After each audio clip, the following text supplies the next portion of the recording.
All right, Irma Thomas, the soul queen of New Orleans, huh? Thank you for coming back with us again. You've been all okay, for the last couple of weeks since we saw you last. Well, I've got both of my shots and no Wh- reaction. Yeah, what kind Yeah, did you get? Which Pfizer, brand? the two Pfizer? dose Pfizer.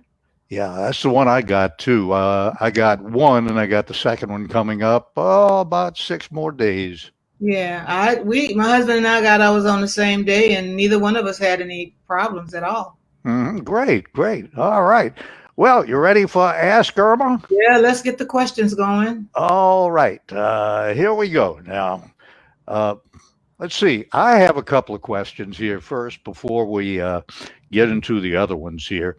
What were some of your favorite songs and inspirations when you were young outside of your songs and the New Orleans songs? Getting away from those, what You were a mean couple before I of started, influences?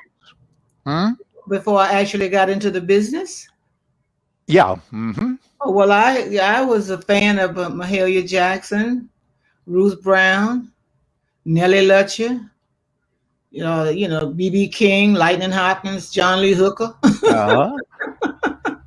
What's one of the songs you used to Well, sing it all the wasn't so time? much it was a song, any particular song. It was the music that was played in the house. My dad played all those records. Hmm. Yeah. Well, that's good. He gave you some good Yeah. a good path to follow into music. Yeah. So let's see. What else did I want to ask you? Oh yeah, I know you tried. You were a candidate for the Grammys 3 times, and you actually got one, which is good because 99% of singers never even see a True. Grammy. True. But anyway, I remember seeing you on stage. It was a long time ago, probably back in the 90s. And I don't think it was the one where you got the Grammy, but it may have been. You were on the stage with Dolly Parton and one other singer on a national Oh no, that broadcast. was that was a broadcast. That was something that was done here in New Orleans at a club on, I think it was on Decatur, and it was what's his name club, the pirate guy. What's his name? Johnny Depp, No, no, no, no. John He Lafitte. no, no. I don't mean that kind of pirate. His fans are called parrot heads. He had a Got me club here. there. He had a club here in New Orleans, and Dolly Parton and I and some other singers as well did a show there, and her show was filmed from that club. Okay. It'll come to me. Just tell me if you want to think of something and you can't think of it. It kind of makes you mad, but that happens when you get old. Yeah, I just remembered it. I came into the room that night. My wife had the TV on. She was watching it, and I said, "Look, there's Irma next to Dolly Parton." Yeah, I was wearing a blue dress. I knew what I was wearing. Yeah, You got a good memory. that part I just can't remember the name of the club. Well, you can't be perfect. That's Oh, wait true. a minute. Let's see. Somebody said Jimmy Buffett. That's it. Yeah, Jimmy That's it. Buffett. Yeah, One of his it was his margarita club, clubs. Hmm. Margaritaville. That was the name of the club. Yeah. Okay. You played at a lot of clubs. Germania, F&M, Metairie Lodge, Walnut Room. God knows where else. All over the place. You Yep. done left your fingerprints there. What were the ones you remember best? Well, the one that I remember because I played it so many times would be Germania Hall. Mm-hmm. It was like 3 times a month I played Germania Hall, and a lot of the fans that I met during the time at Germania Hall became fans for life. I mean, I run into them off and on at various shows over the years, and some of them, of course, are near my age, if not my age. And so, and we reminisce about those days, and we laugh and we think about the time. I went back to see what Germania Hall really looked like with nobody in it, and we couldn't believe all the kids that used to be crammed up in that place. I mean, the room couldn't be more than 30 by 30 if it was that big. Mm-hmm. Yeah, Germania was a small place. Yeah, yeah. Uh, I didn't get to go to it back then. because I wasn't old enough. But I heard about Germania Well, it was Hall. for teenagers. It was Germania was for teenagers. You didn't have to be 18 or older to come in Germania Hall. I That's what didn't was know fun that. about it. No, it was for the teens. That was a Hmm. place for the teens to go. I mean, I played it. Tommy Ridgely played it. I'm not sure if Cato played it. I know Benny Spellman played it. Uh-huh. And if I'm not mistaken, I think Lee Dorsey may have played it. Yeah. But a lot of the local entertainers played it because we only had to do a 30-minute set. It would be two of us appearing that night, and I think the cover charge was what, $2? I don't know. I wasn't there. I don't know what it I don't know charged. because we never know what the cover charges are. But I mean, it wasn't a large. The price wasn't extreme. I mean, I don't think they spent $5 to get in, Mm-hmm. and the place would fill up. Yeah. Oh, you think any of those kids brought in a little flask maybe for a little sip? You look, you know what you teenagers did back those days, okay? You don't even have to ask. Okay? All right, moving on. Cathy Fontanelle, she said, I read where Lee is your middle name. If true, that would make a great song, Irma Lee. So there you go. That is my maiden name, Irma. Mhm. That would be a good name for a song. Now you got to write a song. You got to get your pen and put your mind at work. Oh, well. Let's see. Alan Mason. He said hi to Irma. He's known you and Alan Toussaint for a long time. We've been knowing Alan Mason since he was a grammar school kid. Mm-hmm. Yeah. His parents used to own Smith's Record Shop on St. Charles Avenue. Yeah. Mm-hmm. And we bought a lot of records from there. Oh, I yes, remember we did. I used to live where the streetcar turns when I was growing up, where it goes from Carrollton to St. Charles Avenue. And I would get on the streetcar and go down to Smith's Record Shop. Right. And I got some really good stuff. One that comes into my mind was the only place I could find that Bobby Van album that had big blue diamonds on it. I don't know if you remember that one. It had kind of a green cover with the DJ. I remember it. Yeah. Well, anyway. I was blessed in that when I got into the business, I never really had to actually buy records. They were given to me. And so I bet so. I may or may not have had it. And of course, moving and Katrina got rid of a lot of my prized records that I had really, really wanted to keep because I had them down, had been playing them. But a lot of them I still have. And so it might be among the albums that I have. I still have about 100 albums that I managed to salvage from Katrina. Yep. Can you see the posts here on your screen? Never went to Germanic. Come on, Vincent. You know better than that. This kid went to Redemptress. He ought to know what Germania Hall is. I think he's being funny. Yeah, probably.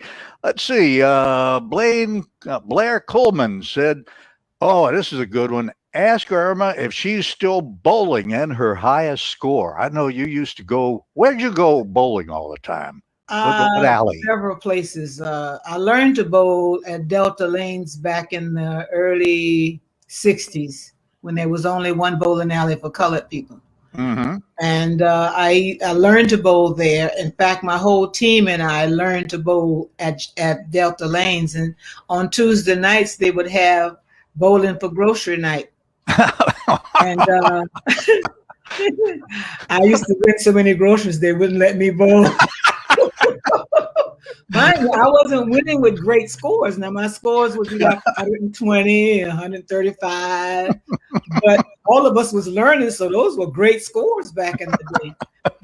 My best game score, and in fact, I wrote it with a house ball in New York while I was playing at the Apollo Theater, and we had a break, and I went down to the bowling alley, and I used the house ball and house equipment, and I rolled a 289, and that was my best game. Wow, that was good. But no, I haven't been bowling lately because after I had knee surgery back in 2011, and after I healed from the surgery, I went back to join my bowling team that I had left to go get the surgery, and they no longer needed me, and they didn't need any substitute. So I haven't actually bowled in a league since 2011, but I do occasionally go bowling just for the hell of it. They replaced you? Nobody can replace Well, Irma they Thomas. did. They replaced me. A hell of a thing. I guarantee you. Well, you at the I bowl Apollo, for huh? charity now. Every now and then, when there's a charity bowling situation, I'll go and I'll bowl for charity if I'm aware that it's going on. But I haven't actually bowled in the league since 2011. Hmm. Maybe we can put together a charity thing and say our star bowler will be here, Irma Thomas. Yeah, it There ain't worked. nothing else going on these days. Might as well. So you played at the Apollo, huh? This just Yeah, a when couple you of times. mentioned that, was it one of those all-star shows? Yeah, that's the way they did them back then. Yeah, who were you with? The first time I played it, it was Dionne Warwick was the headliner. Mm-hmm. The second time I played it, Smokey Robinson and the Miracles was the headliner. The third time I played it, Garnet Mims was the headliner. And I played it one more time after that, and I don't remember exactly who was the headliner, but I remember the Garnet Mims being the headliner because they have rehearsals for everybody the day before the actual opening of the shows. You're doing 4 shows a day, and everybody rehearses. So I can remember like the second day when the actual show was going on, and we were in the second show, and Garnet Mims came on, and something happened. The band may have made a mistake. Who knows? But he turned around and he looked at the band, and the band just got up and walked off the stage, and the union had to come ask him to come back because you don't do that. Mm-hmm. They playing your music, and they have your charts, and they playing according to your charts, but they're all human. So if a mistake is made, if you don't say nothing, nobody else will know it was a mistake. But he turned around and gave the band a dirty look, and all of them got up and walked off the stage, but on his show. And everybody else did their show, but they wouldn't play behind him for like 3 days. Oh. Oh, well. He learned a lesson. Trust me, he won't do that again. Oh, yeah. Let's see. Who else we got here? Billy Charles up in Hoover, Alabama. He's wondering if you still have the name and address of the organization for donations to support the New Orleans musicians, like when you were on with Hoda Kotb. Hoda Kotb. Yes. I don't have it, but I'm sure if he went online and I'm trying to think of go online and check out the musicians clinic, the musicians union, and maybe they can give him an address for it, because I had the information, but of course it was on my computer, and once I've read it, I delete. So I'm a bad person for doing it. I'll delete something in a minute. But it's still there and available to be made donations to. But I honestly cannot give him the correct information, and I don't want to mislead him. Yeah. Okay. Let's see. Janice Corey. I'd like to ask, what was her favorite song and that she recorded, and why it was your favorite? Well, I normally don't have a specific favorite. I have several favorites, but I lean toward the first song that I wrote, which was my first major Billboard. It made number 17 in the nation, and it was called "I Wish Someone Would Care," and I wrote that one. I don't ever want to get that angry again. Oh. Well, somebody asked some questions about that, so I think we got a couple of questions in here about that. Let's see. Barbie, Brennan, Miloy from Kenner. How did you start out your music career? Now, I know we went over some of these things the last time we had you on here, but there are some folks that didn't see it or are just wondering. But how did you start your music career again? And when did you realize you were wanting singing to be your career? Well, I never realized that singing was going to be my career because I didn't think you could make a living doing it. I got fired for singing on the job. This is the umpteenth time I've told this. And I do advise folks in the future to do a little homework on people before you ask questions that's been asked 1,000 times, because it gets boring after a while. But I got fired for singing on the job twice, and I think somebody was trying to tell me I needed to do this. And this is Tommy originally brought me for an audition. I auditioned on a Monday. I was in a recording studio on a Wednesday, and Don't Mess With My Man came out the next week, and the rest is history. All right. Let's see. Margaret Cuccinella says, awesome picture, Irma Thomas. Well, we had a picture of you on Facebook all week, and it was really a nice picture. Yeah. Okay. Let's see. Linda Lutman Miloy says, I know she's busy with her music, but what does she do for fun and relaxation? Nothing. Can't go bowling anymore. I don't bowl anymore, and but I'm a housewife. I mean, I do what most women do who are married. I have those honeydews to do, and every other day or so I might cook. If not, we go out and eat, and I do like the slot machines every now and then. So that's what I do. You do red beans? I'm a typical old lady. You know, you go to the slot machines and you play the nickel in the 25-cent machines, and you kill some time just pulling and hearing the noise. Sometimes I turn the sound off and just sit there and watch the motion. All right. You still cook? Do you cook red beans and rice on I Monday? cook red beans on Monday, and when I cook them, I don't cook a little bit. I cook enough that I cook some. Like if I cook this past Monday, I didn't cook red beans this past Monday because I cooked them the week before. But I put some in the freezer and I pulled those out, and all I had to do was fix some chicken or some pork chops, and we had a Monday day meal.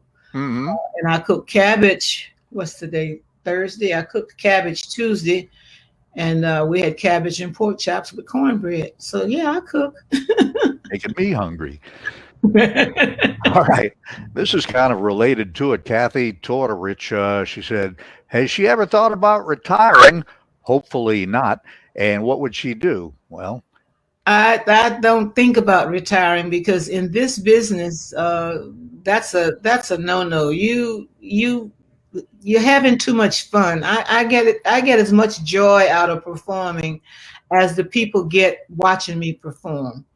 And it's who I am. I enjoy singing to that point. I sing in church every Sunday when I'm in town, and I sing at every opportunity I can get. In terms of, I don't do a lot of singing around the house, but I have no intentions of retiring. Most of the folk that I know that's been in the business that came up when I was starting out sung until death took them away. Like B.B. King sung until he couldn't go out on the road anymore. Yeah. There is this old man that plays piano, and I can't think of his name now because I want to, but he's a blues artist. He would get up and play music, and when he wasn't playing music, he would be sitting at the club selling his CDs until he was in his 90s when he died. So, you don't retire from this. You slow down, but you don't retire. Yep. Steve Stipe and his wife Mo in Fort Worth wanted to know, now from the ages of say 8 to 18, before you became a professional, what are some of your favorite memories? Say, just for the heck of it, let's say not involving music, but just a couple of good childhood memories, places where you would go, what you would do. That would be kind of difficult because I've been a mother since I was 15. So I was raising kids. Well, I was going to ask you if you were on a softball team, but yes, I did play softball. Yeah. Yes, I played softball. We used to have, they don't have them in the city anymore, but back in the 60s, there used to be various nightclubs that would sponsor softball leagues. Mm-hmm. And the softball team that I was on was a mixed league. Women and men played on the same team. Yeah. And we didn't use the softball. We used the regular ball for the and I was a center fielder. Uh-huh. All right. And I love to fish. Hmm? I love to go fishing. Like Eddie Boy used to take us fishing all the time when he was alive. Oh, yeah. Oh, yeah. Where do you like to go?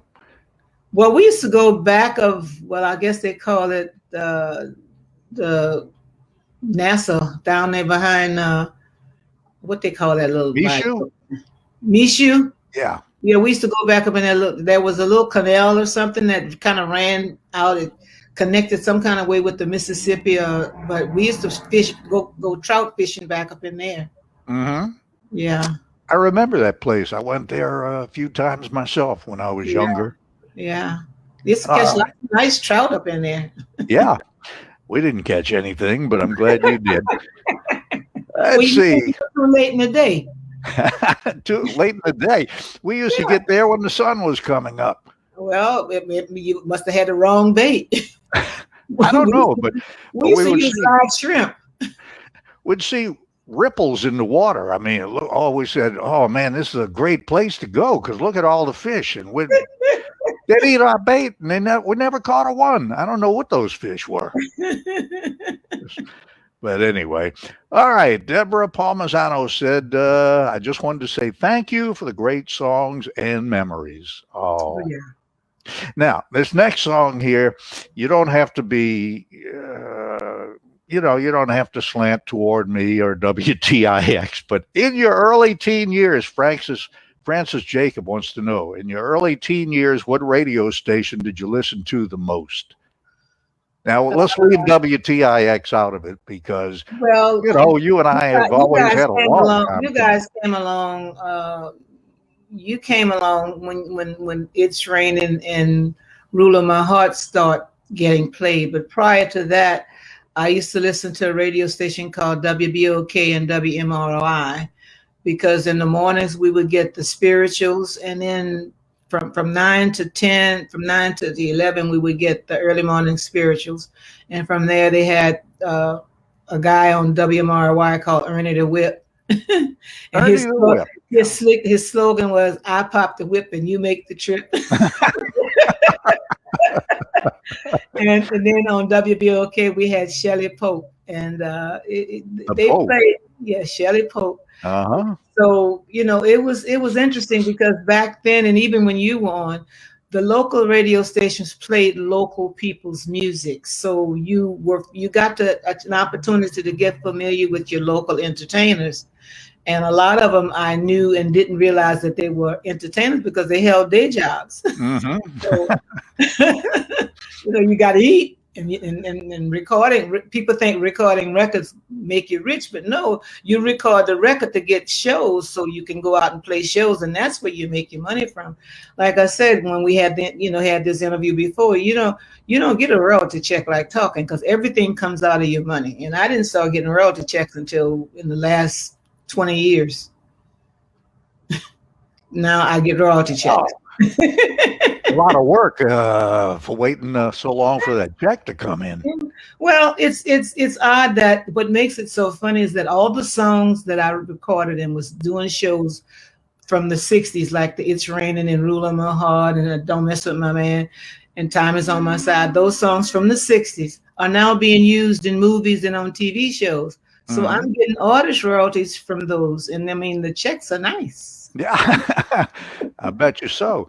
Earl Stanley, I'm sure you've crossed paths with Earl Stanley. Very rarely. Yeah, he's a bass player, but he was probably on most of the records that came out of Cosmo's studio.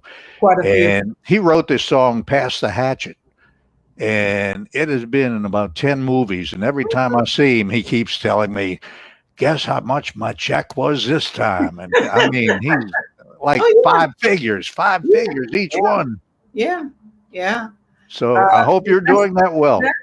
It helps. I mean, I did a couple of little spots. My husband and I both did a spot on Treme, and I get checks from Treme for 49 cents, 30 cents. I got one a couple of weeks ago for 9 cents. They actually send you a check. It costs them more to send you the check than what you're making, but you get your residuals now. This is something that didn't happen back in the 60s. A lot of the Black entertainers who were recording artists never saw a royalty check from the records. Very few of them did. So now that the laws have made record companies do their fair share, supposedly okay, but as far as we know, if they're doing their fair share, they have to pay you record royalties as long as you are alive and they use your music. So now we do get record royalties. And I mean, after Katrina, they didn't know where to find me, and so I got a nice check when they finally caught up with me, I got a nice check from EMI, who had been holding the money till they was able to find me, and that helped me get my house back together. So it's paying off now. But back in the day, a lot of the entertainers, especially the black entertainers, they weren't treated fairly when it came to records and getting paid their royalties, because everything was charged back to them. They never showed you any profit on purpose. You became their tax write-off. Mm-hmm. That was such a shame too, because we both know so many artists that passed away, paupers. I mean, Jesse Hill. Jesse Hill is in Holt Cemetery out by Delgado. It's a paupers cemetery, and as big of a star he was. Yeah. So I'm hoping his family is getting, whatever royalty checks he would have been receiving, because they're still supposed to get it. So whoever's alive in his family, his immediate family, or even his grandchildren, his children or his grandchildren should be receiving it, because it's his money and it's their money. So, it doesn't automatically go to somebody else because he's dead. If the record is being used and played on the air, they need to look into it, because there is some money to be gotten, especially people like Chris Kenner. Look at the stuff he wrote. Yeah. So, his family members should be looking into whatever royalties have been made up, and they use a lot of his songs. So, his family should look into that, because there are royalties there that they should be getting paid because of the music that is being used that was recorded by him. Really? It's a sin and a shame that they got screwed out of their money, really. If you don't ask for it, they ain't gonna volunteer. Well, that's the truth. Music business ain't the cleanest business in the world, I guarantee. Well, it's like everything else. If they can steal it, they'll steal it. If they can't, you have to be on top of it. You can't just expect it to come. You have to stay on top of it and check into those things that you need to check into to make sure that you're getting paid what you're supposed to get. Mm-hmm. All companies are not that way, trust me, but there are a lot of them that you really just need to stay on top of, ask questions and want to know where it is and why it isn't, and that sort of thing. Mm-hmm. Oh, let's see. Brenda Dufour and husband Bernie in Ponchatoula, of all places. My hometown. Yep. They said, let's see. Oh, yeah, here. We would like to know, where do you get the inspiration for writing a song? And we love you. Well, thank you. I love you too. As a fan, I love all my fans. I get inspiration for songs, but I'm lazy. When I get my inspiration, it's usually late at night, and I'm too sleepy and lazy to get up and put it down. Because if you don't write it down or record it on something, it'll leave you. And very rarely does it come back to you. So you actually, when you hear singers who do write, when you hear them saying, look, I had to get up in the middle of the night and put the song on tape or record it into my phone, whatever they're using to salvage it, that's the only way you're going to remember it, because once it leaves your head and you haven't put it on something where you can go back and listen to it again, it's gone.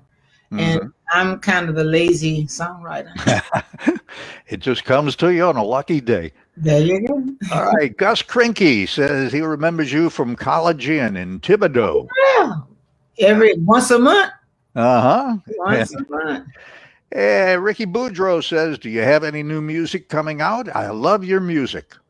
Yes, I have a vinyl. Remember, I showed you the vinyl the last time we did it. It's called Love is the Answer, I think. Mm-hmm. Sounds right. Yeah. So that's her new one, Ricky. And it's on vinyl. It's on the Newell label, so. Mm-hmm. All right. Bayou Bell says, Miss Irma Thomas, is there a song that you wish you had recorded? Nah. No? Okay. Kimberly Thompson, she said, I love me some Irma Thomas. We got a lot of good ones here, but I'm not going to keep you up all night. When that bell rings after an hour, that'll be fine. Okay, now this is a few sentences here. John J. Morella, he says, Irma, I knew you back in the day. I first met you at Miss Leah's restaurant, which used to be Dookie Chase's. I guess it is still Dookie Chase's. Yeah. So he said it was around 1956. You were about a year older than me. Well, you probably still are, I would imagine. Yeah, but I wasn't in. I didn't go to Miss Leah Chase's restaurant in 1956 because I couldn't afford it. Well, I wasn't the Irma he met. There is another Irma Thomas in this city, you know. Oh, yeah? Oh yeah, but she doesn't sing. Mm. Yeah. All right. And John keeps on here. He said, I worked at, he's just bringing back some memories now that Okay. you might be able to think about. I worked at the show bar where James Crawford Sugar Boy and his band, the Cane Cutters, played from 4 a.m. till 8 a.m. And I also worked at the Dream Room where Danny White and the Cavaliers played from 4 a.m. to 8 a.m. My God. I did that a couple of times, and when I got through, I told Danny, I said, Danny, I love you and I appreciate you giving me the work, but I can't do this. Yeah. You got to draw the line somewhere. Oh God! And what really made it rough is because the band, we would be leaving. All right, sweetheart, be careful. We would be leaving the Safari Lounge on Chef Mentor Highway, going all the way into the French Quarter to go to the Dream Room to start at 4 o'clock. And the room where the entertainers sit wasn't big as a closet, and there was a bench in there. So you didn't have a comfortable place to be, and they wanted you to play from 4 to 8 o'clock in the morning. And by the time my turn came to sing, I would be so sleepy. I said, no, I can't do this. I only did it a couple of times, and I told Danny White, I appreciate your offer, trying to give me some work. I said, but this part of it I can't do. 4 a.m. to 8 a.m. on a Saturday night into Sunday morning. 4 o'clock in the morning to 8 o'clock in the morning. When you come off your gig, the sun was shining. You have to really be a veteran to get into that. Well, they did it for years. Mm-hmm. They had been doing it for years before I started doing it with them. And I said, I don't know how y'all do this. But I mean, I could see how they could, because they were on stage. They didn't have to sit in that little 4x4 room. Mm-hmm. To wait to go on. So they were on stage, so they had something to keep them alive and awake. I had nothing to keep me awake, and it was miserable. I bet. All right, let's see. He's got a couple more sentences here. He said, every time he would see you performing, he would say, Irma, please play Looking Back for me. Well, please sing it.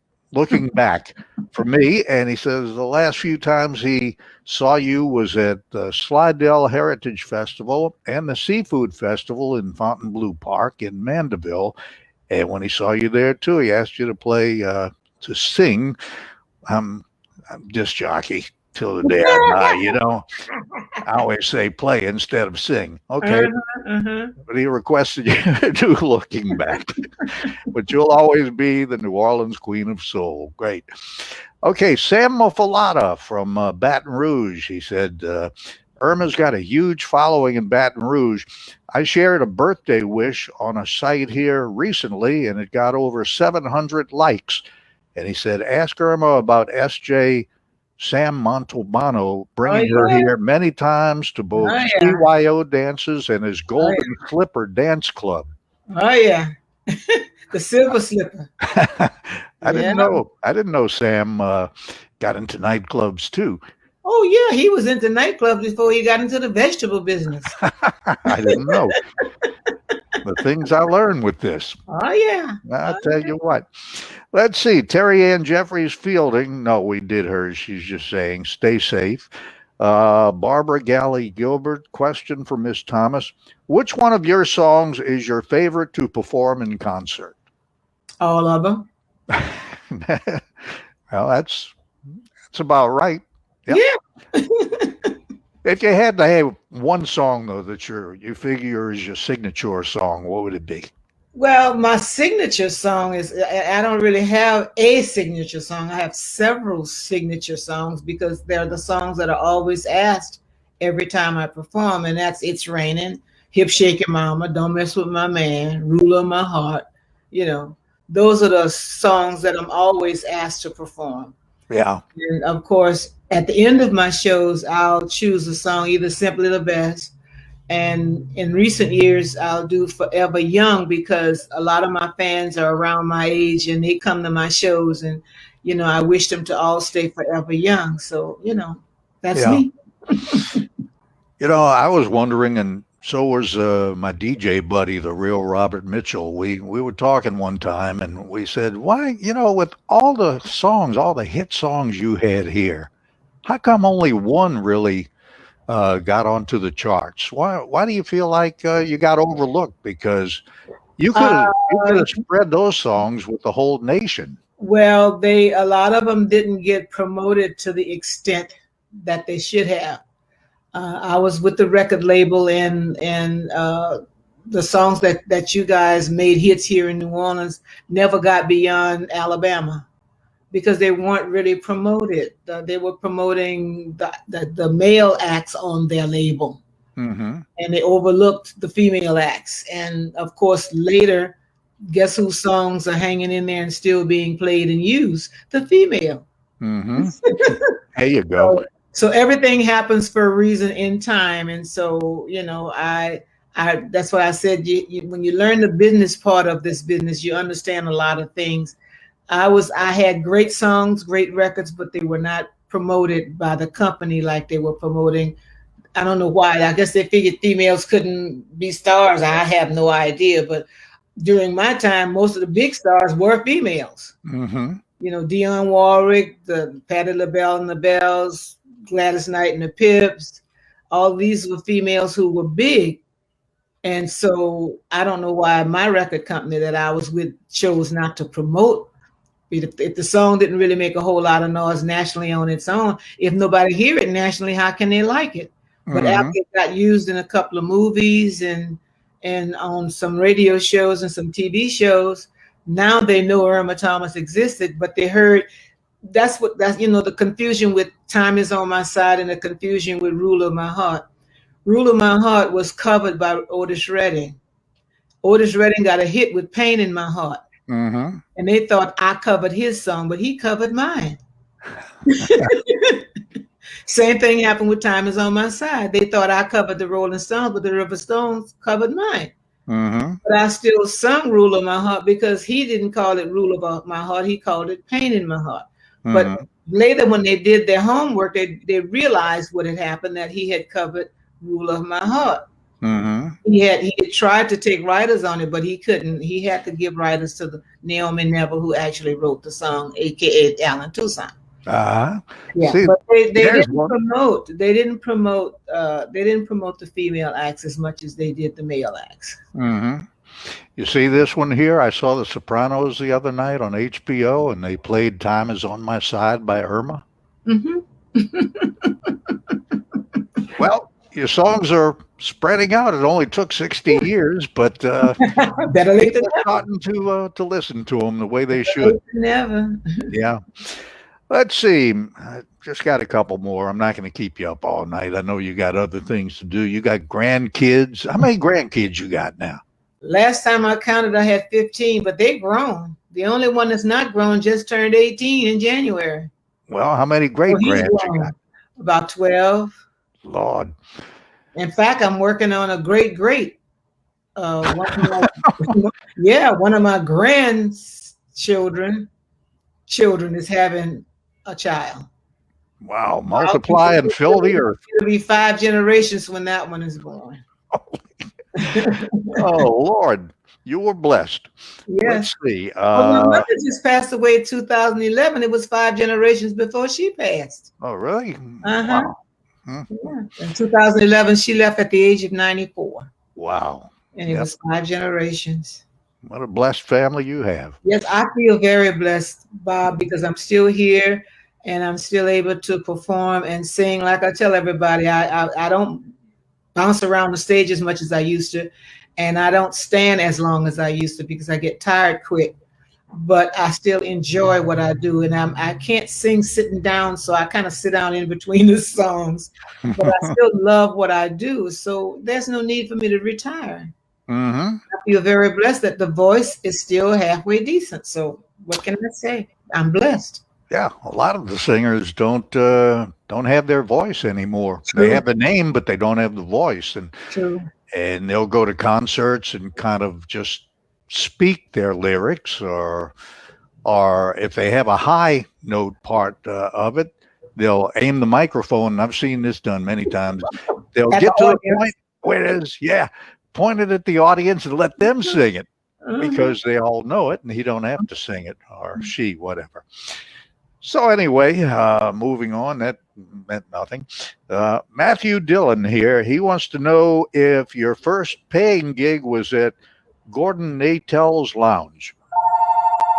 No. We got a winner. My first paying gig was at the 100 Men Hall in Mississippi, St. Louis, Mississippi. That's what my first paying gig. I paid $2. All right, from the Pimlico Club to Bay St. Louis, you were on your way to stardom. I had fun though, in spite of it. I bet. Stephen Stipe and wife Mo, they would like to ask, when Irma hears herself singing "It's Raining" as background music for a national commercial, how do you feel? Wonderful. I bet you do. You watch that mailbox too, huh? Wonderful. Live longer.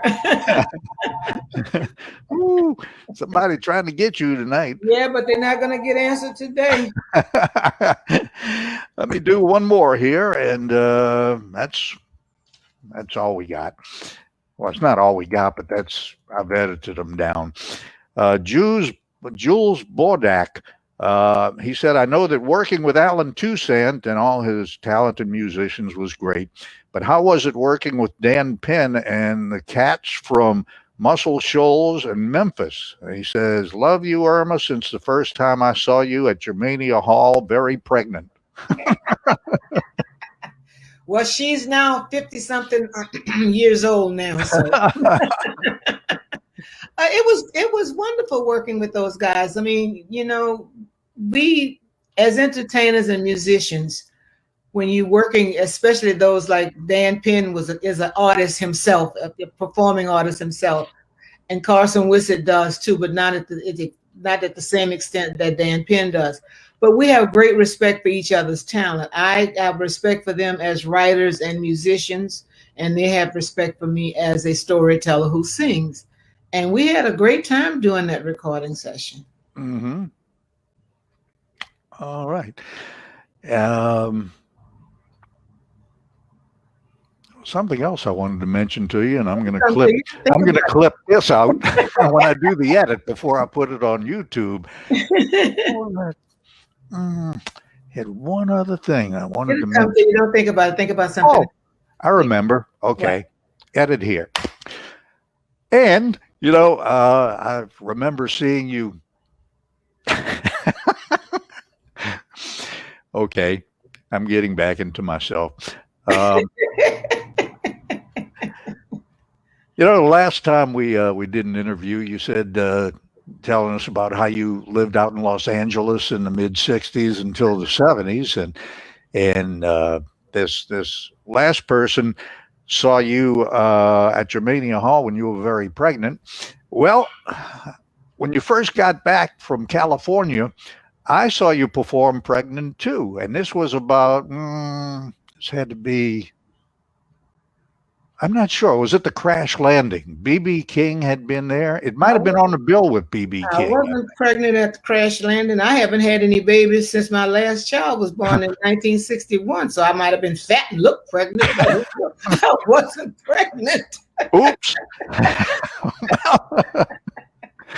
I opened for Bobby Blue Bland at the Crash Landing. Mm-hmm. And Bobby, when I finished my set, Bobby said, Irma, you'll never open for me again. You ain't gonna have it hard for me to follow you. I said, well, it's just a show. No, it ain't just a show. I remember seeing Bobby Blue Bland in there too, and when he came into the hall, I opened for him at the Crash Landing. Maybe that was it. Yeah, that was it. Mm-hmm. And when he came in the room, I wasn't pregnant. I haven't been pregnant since 1961. I'm so embarrassed. That's okay. That's all right. Look, it's what you thought was, and I mean, I'm not offended. Like I said, I might have been fat and looked pregnant, but I wasn't pregnant. Well, you should know.